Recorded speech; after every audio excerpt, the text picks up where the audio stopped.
షణ్ముఖ్ అతని అన్న సంపత్ కేసులో సంచలన విషయాలు వెలుగులోకి వస్తున్నాయి.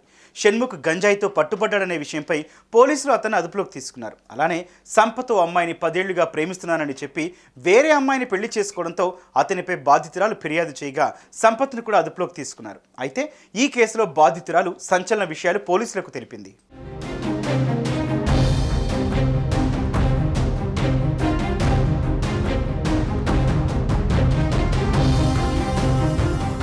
వాస్తవానికి షణ్ముఖ్కు ఈ యువతి సోషల్ మీడియా ద్వారా పరిచయమైంది. అలా సంపత్కు కూడా పరిచయమైంది. ఇరువురు ప్రేమించుకున్నారు. ఈ క్రమంలో తనను పెళ్లి చేసుకుంటానని నమ్మించి తనపై లైంగిక దాడికి పాల్పడ్డాడని ఆరోపిస్తోంది బాధితురాలు. రిసార్ట్ ట్రిప్స్కు తీసుకుని వెళ్లి అక్కడ కూడా తనపై పలుమారు లైంగిక దాడికి పాల్పడ్డాడని, ఒప్పుకోకపోతే ఓసారి మెట్ల మీద నుంచి తోసేస్తే చెయ్యి ఫ్రాక్చర్ కూడా అయ్యిందని తెలిపింది.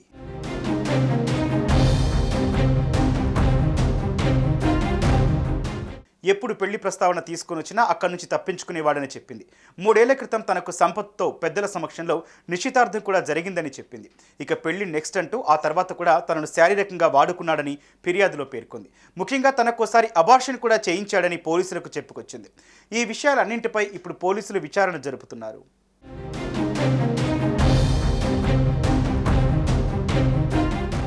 2 రోజుల క్రితం సంపత్ తండ్రి తనకు కాల్ చేసి సంపత్ వేరే పెళ్లి చేసుకున్నాడు, నువ్వు కూడా వేరే వ్యక్తిని పెళ్లి చేసుకో అని చెప్పాడని, ఒప్పుకోకపోతే బూతులు తిట్టారని ఫిర్యాదులో పేర్కొంది.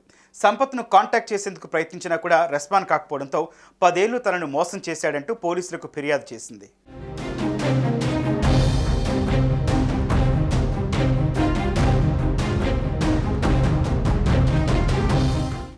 ఇక ఈ విషయంలో కానిస్టేబుల్ జావేద్ కాంప్రమైజ్ అయిపోవాలని ఒత్తిడి చేశాడని తెలిపింది.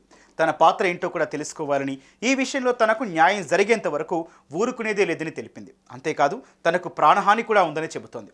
చూద్దాం, పోలీసులు క్లారిటీ ఇచ్చేంత వరకు ఎవరు ఏంటి అనేది ఓ కొలిక్కొచ్చే అవకాశం ఉంది.